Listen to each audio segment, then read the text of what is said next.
Good morning dear students. हमें BA third year का first paper आपको पढ़ाना है, जिसे हम मैक्रो इकोनॉमिक एनालिसिस कहेंगे। मैक्रो इकोनॉमिक एनालिसिस को हम मैक्रो इकोनॉमिक्स भी कहते हैं।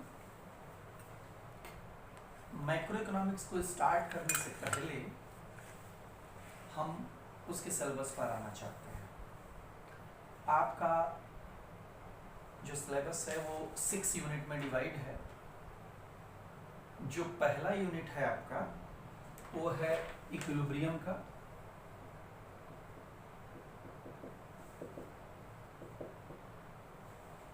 जिसमें इक्विलिब्रियम के कॉन्सेप्ट और टाइप्स को बताया गया है। जो आपका दूसरा यूनिट है, उस दूसरे यूनिट को में हम नेशनल इनकम के डिटर्मिनेशन की चर्चा करेंगे कि किस तरीके से सेकंड सेक्टर, थर्ड सेक्टर और फोर्थ सेक्टर में नेशनल इनकम का डिटर्मिनेशन अलजेब्राइक नोटेशंस के माध्यम से किया गया है। इसके साथ ही साथ हम इसमें मल्टीप्लायर और एक्सीलरेशन प्रिंसिपल्स का जिक्र करेंगे। साथ ही साथ मल्टीप्लायर और एक्सीलरेटर के बीच में किस तरीके से इंटरेक्शन होता है उसका जिक्र करेंगे, और elementary idea of ISLM model का डिस्कशन करेंगे, जिसको किसी एक नाम से हम ऐसे लिख सकते हैं, उसे डिटर्मिनेशन ऑफ नेशनल इनकम। जो आपका थर्ड यूनिट है वो है किन्सियन इकोनॉमिक्स का। किन्सियन इकोनॉमिक्स का साथ ही साथ कंजम्पशन की थियरीज का,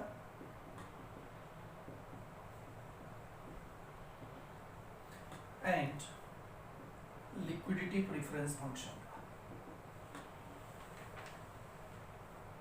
कि कंजम्पशन फंक्शन जिसको हम लोगों ने बीए सेकेंड ईयर में देखा था,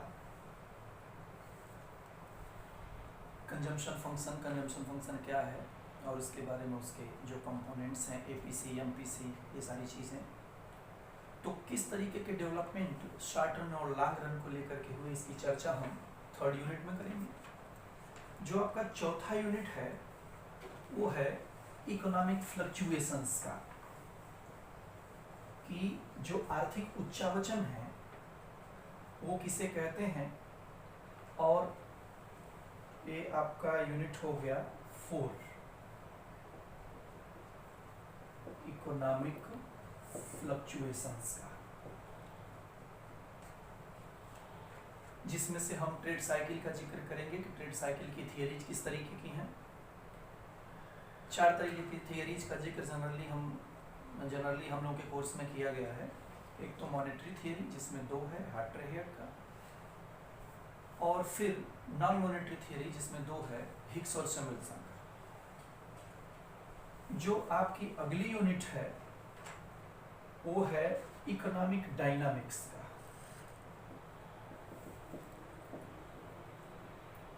डायनामिक्स का, जिसमें हमको बेसिकली 2 तरीके के मॉडल्स का डिस्कशन करना है।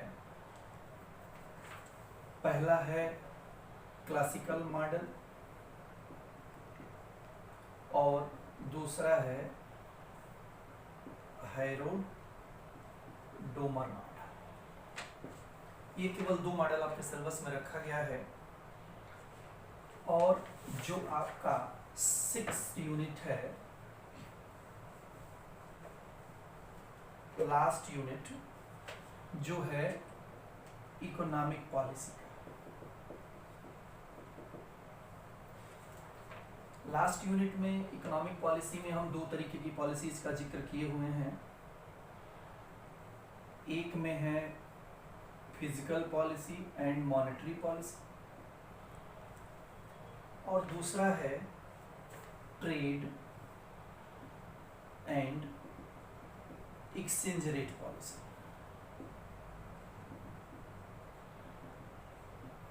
कि किस तरीके से मैक्रो इकोनॉमी में इक्विलिब्रियम को लाने के लिए ये दोनों प्रकार की पॉलिसीज रिस्पॉन्सिबल होती हैं। ये आपका पूरा सिलेबस है और इसके लिए, इस पेपर के लिए आप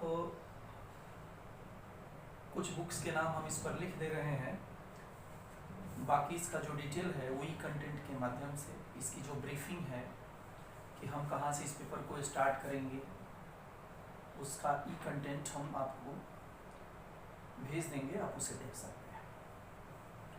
इसमें पहले तो इंग्लिश मीडियम वाले स्टूडेंट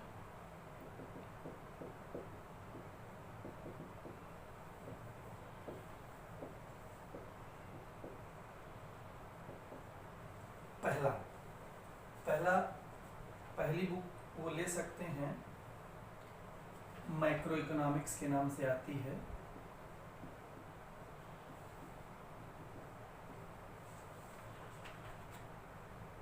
डार्नबुश फिशर की।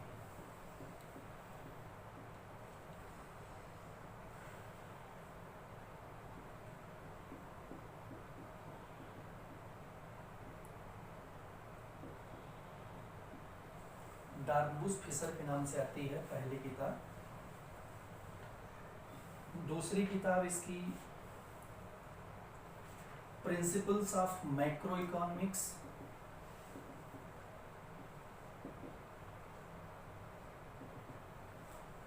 ये आती है NG मैनक्यू की। ये दूसरा writer.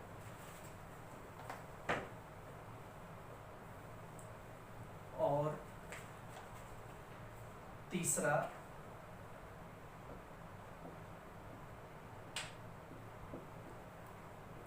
Macro economic analysis, Edward सैपिरो की।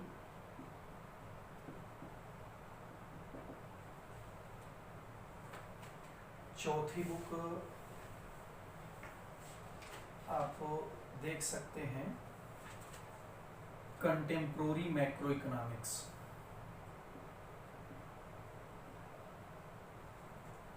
Contemporary macro economics, Herbert Spencer की।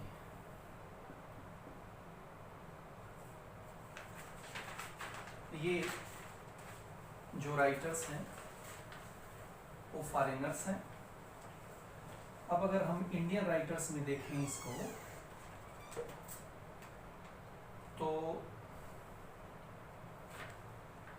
इंडियन राइटर्स में नेक्स्ट नंबर है macro economics theory and policy.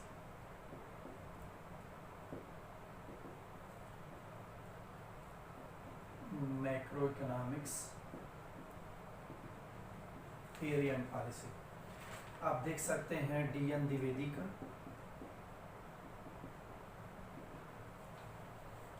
DN Dwivedi का, साथ ही साथ macro economics theory and policy, same नाम, HL आहूजा का। और बहुत सारे और जो इसके राइटर्स हैं उनका नाम हम ऑलरेडी कंटेंट के माध्यम से भेज देंगे। उसी तरीके से जो हिंदी के स्टूडेंट्स हैं वे JP मिश्रा को ले सकते हैं।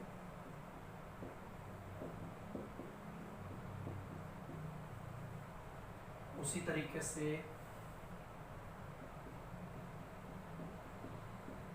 ML झिंगन को ले सकते हैं, HL आहूजा को ले सकते हैं।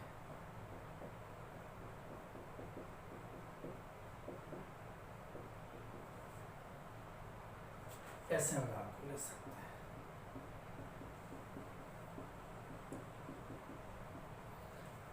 और भी 1-2 किताबें हैं, उससे आप लोग देख लीजिए। अब हम आते हैं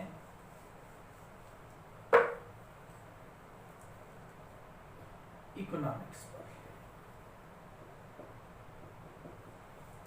आप जानते हैं कि इकोनॉमिक्स का जो पहले नाम था वो पॉलिटिकल इकोनॉमी था। Political economy. इसकी वजह हम ये देखते हैं कि एंशिएंट ग्रीक में वहाँ के पॉलिटिकल थिंकर्स और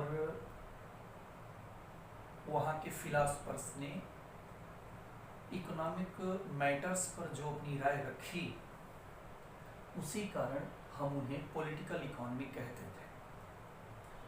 लेकिन पॉलिटिकल इकोनॉमी बाद में जाकर के एक 18वीं शताब्दी तक किसी एक सब्जेक्ट का रूप उसको दिखाई, एक सब्जेक्ट के रूप में दिखाने। लेकिन 18वीं शताब्दी के बाद हम पॉलिटिकल इकोनॉमी के बाद इकोनॉमिक साइंस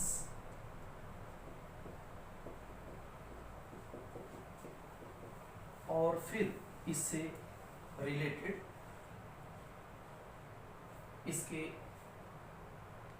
इससे रिलेट करके हम इस इकोनॉमिक्स को देखते हैं। यानी फाइनली यही पॉलिटिकल इकोनॉमी इकोनॉमिक साइंस और बाद में जाकर के इकोनॉमिक्स का रूप लेते हैं। अब हम ये देखें कि इकोनॉमिक्स किसे कहते हैं, उसकी डेफिनेशन क्या है। तो इकोनॉमिक्स को डिफाइन करने के लिए बहुत सारे लोगों ने उसकी डेफिनेशंस को दिया है, लेकिन अगर हम जैकब वाइनर के डेफिनेशन को देखें तो वाइनर ये कहते हैं कि अर्थशास्त्री जो करे वही अर्थशास्त्र है। Economics is what economist do. बाद में इसकी अगर डेफिनेशन की तरफ हम मूव करें तो हम देखते हैं कि इसको डिफाइन सबसे पहले किया एडम स्मिथ ने।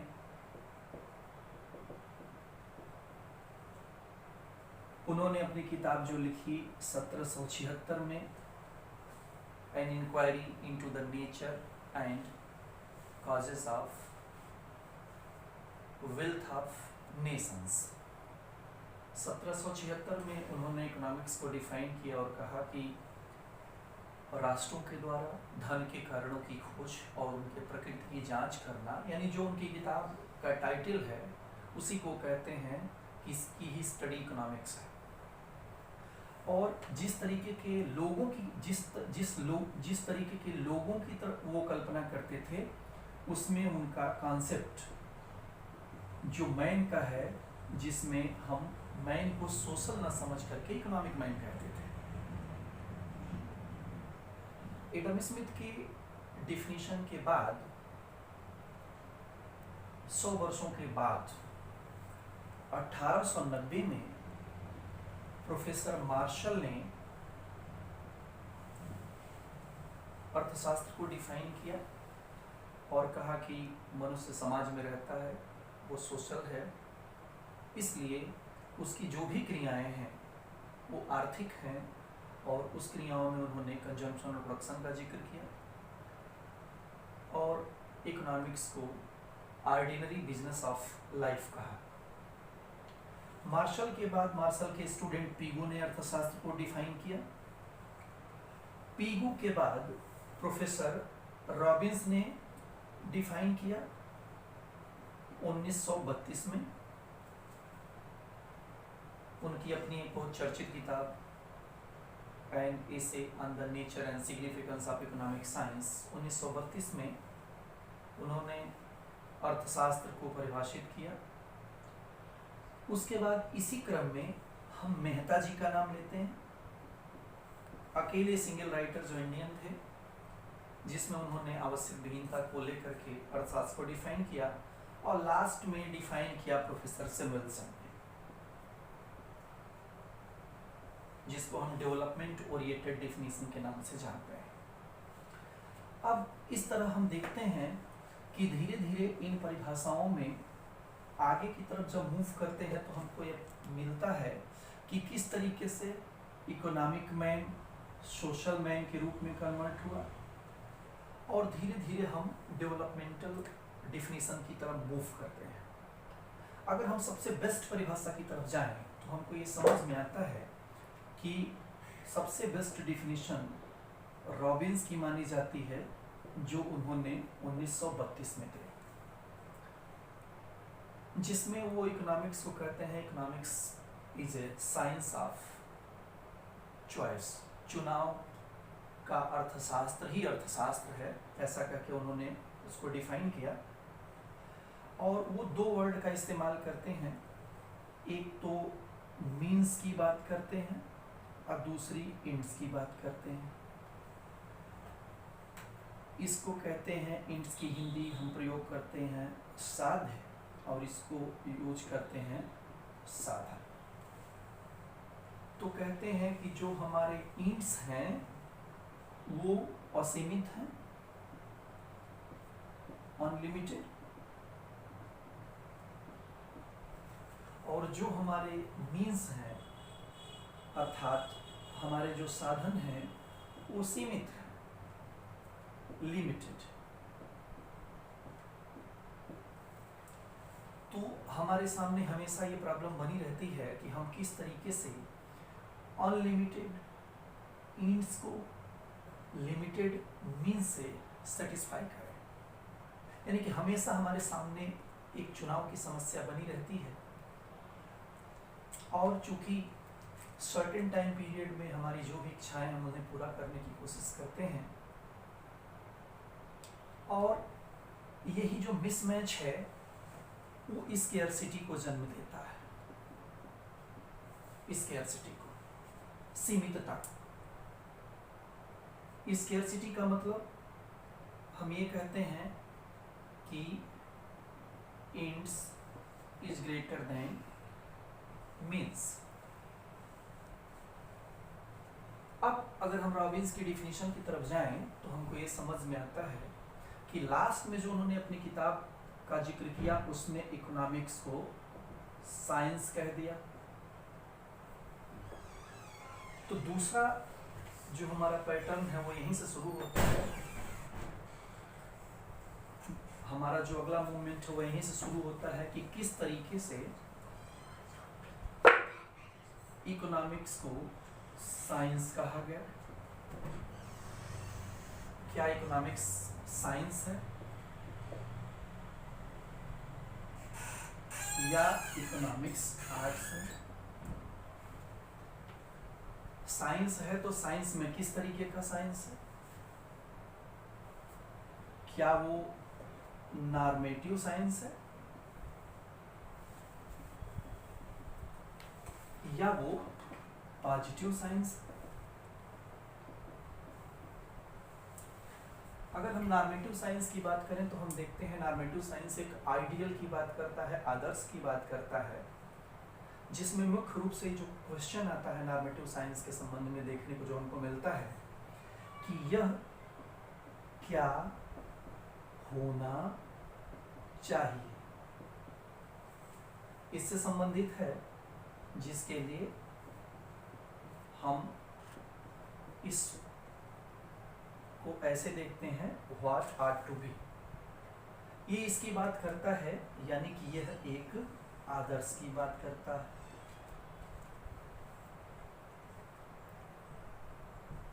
अब अगर हम इस पॉजिटिव साइंस की तरफ मूव करें तो ये बेसिकली इस क्वेश्चन का जवाब देता है कि क्या है,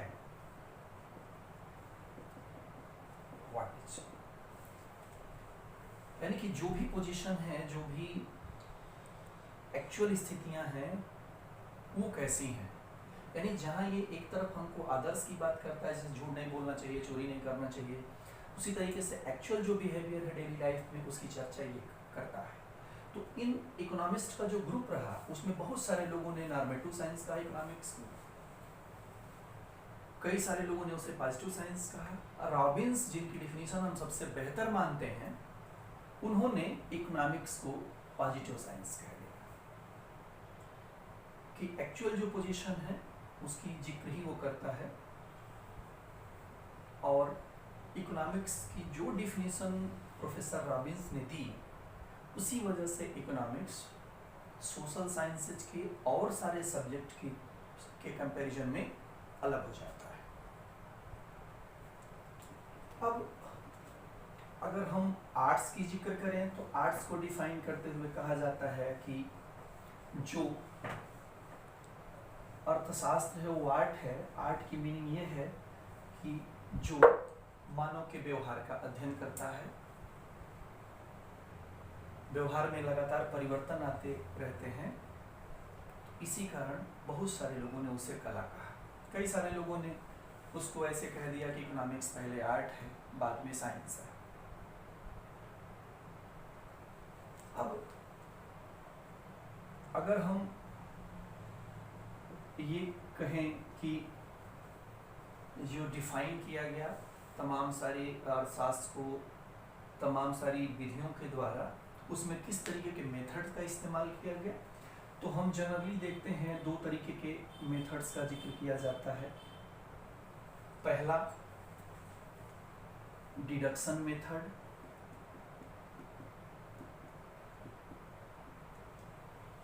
और दूसरा है इंडक्शन मेथड।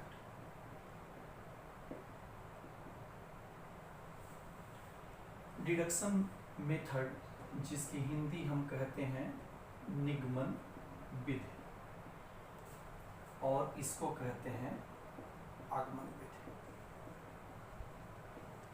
वास्तव में ये दोनों विधियां फिलॉसफी से ली गई हैं और इसका यूज रिकार्डो ने किया 19वीं शताब्दी में। दोनों विधियां एक दूसरे से क्लोजली रिलेटेड हैं।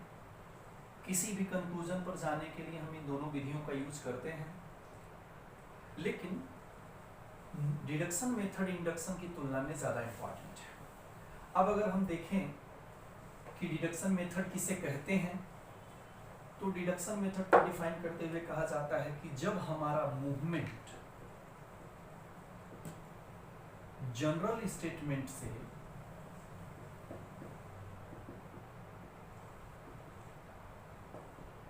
पर्टिकुलर स्टेटमेंट की तरफ हो,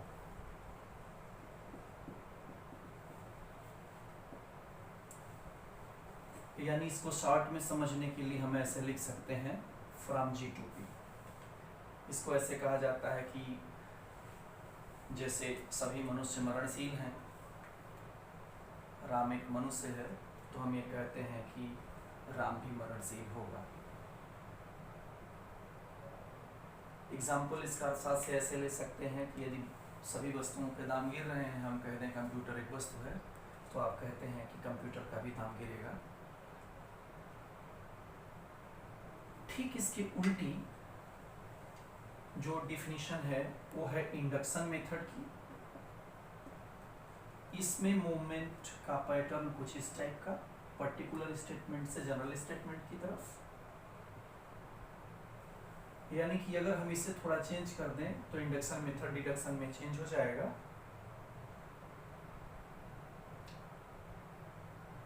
पर्टिकुलर स्टेटमेंट को हम ऐसे डिफाइन कर सकते हैं कि राम मरणशील है, श्याम मरणशील है, तो कंक्लूड हम करते हैं उसे ऐसे कि सभी मनुष्य मरणशील हैं। अब अगर हम डिडक्शन मेथड को देखें तो ये डिडक्शन मेथड, जिसे हम अलग अलग नामों से जानते हैं,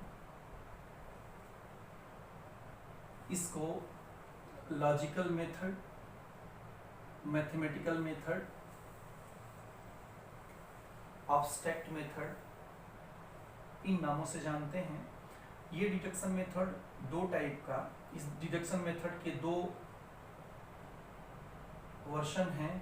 पहले को कह सकते हैं नॉन मैथमेटिकल मेथड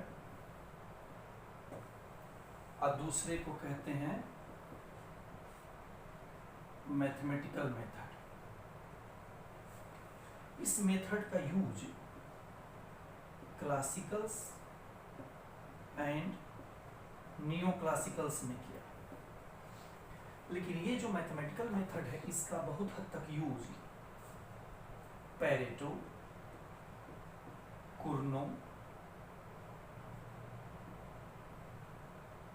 एंड इजवर्थ इत्यादि अर्थशास्त्रियों ने किया।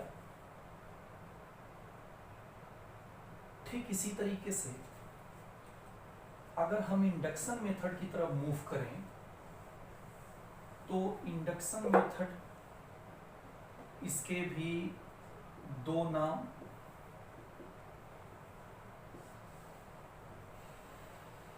पहले को कहते हैं एक्सपेरिमेंटल मेथड और दूसरे को कहते हैं स्टैटिस्टिकल मेथड।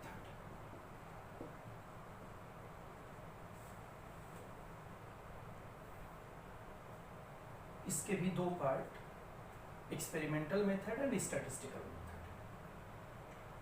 अब हम देखें कि अर्थशास्त्र के जितने भी सिद्धांत हों किस पर बेस्ड हैं, तो हमने देखा कि बहुत सारे अर्थशास्त्र के सिद्धांत हैं जो डिडक्शन मेथड पर बेस्ड हैं, लेकिन कुछ ऐसे भी हैं जिनमें इंडक्शन मेथड काम करता है। जैसे अगर हम इंडियन इकोनॉमी को स्पेशली ले आए तो इंडियन इकोनॉमी में जो पहला आपका टॉपिक है कैरेक्टरिस्टिक्स ऑफ इंडियन इकोनॉमी, उसमें इंडक्शन मेथड का यूज किया जाता है। अब अगर हम विचारधाराओं की चर्चा करें तो डिडक्शन मेथड का चूंकि स्टार्टिंग क्लासिकल स्कूल से माना जाता है, जिसको हम ऐसे कहते हैं इंग्लिश क्लासिकल स्कूल, उसी तरीके से इंडक्शन मेथड जिसको कहते हैं हिस्टोरिकल स्कूल ऑफ जर्मनी, इससे माना जाता है। ये मेथड मैथमेटिक्स को प्रीफर करती है और ये स्टैटिस्टिक्स को प्रीफर करती है। तो मैथमेटिक्स और स्टैटिस्टिक्स बाद के दौरान देखा गया, बाद के दौरान का मतलब ये कि 19वीं शताब्दी में इसका एक बेहतर प्रयोग फ्रांस के एक मैथमेटिशियन, नॉर्वे के मैथमेटिशियन रैगनर फ्रिश और जॉन टिनबर्जन, इन दोनों लोगों को 1933 में ज्वाइंट रूप से नोबेल पुरस्कार दिया गया। और इन दोनों ने मिलकर के एक नए सब्जेक्ट की तरफ पूरी दुनिया का ध्यान आकर्षित किया, जिसमें मैथमेटिक्स,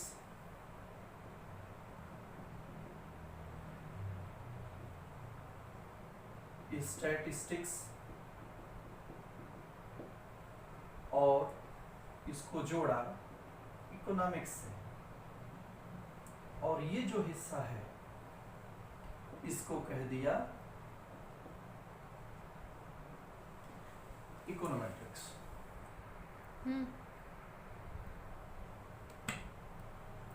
किस तरीके से हम ये देखते हैं कि किस तरीके से जो इकोनोमेट्रिक्स है उसके माध्यम से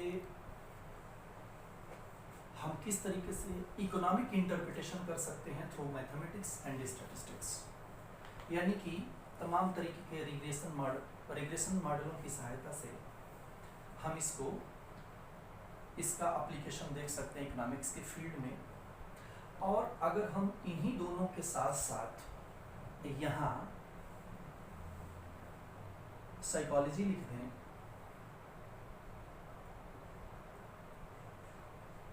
तो किस तरीके से ये तीनों मिला करके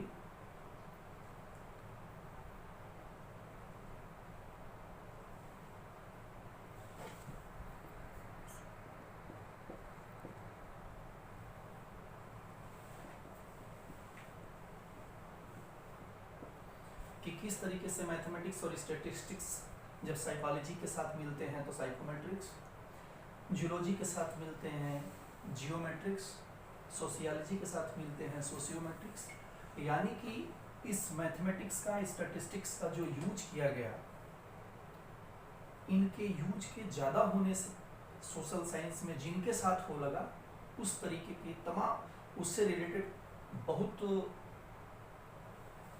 कह लीजिए आप ऐसे एडवांस जो रिसर्च किए जाते हैं, उनमें हम इन दोनों का यूज कर सकते हैं।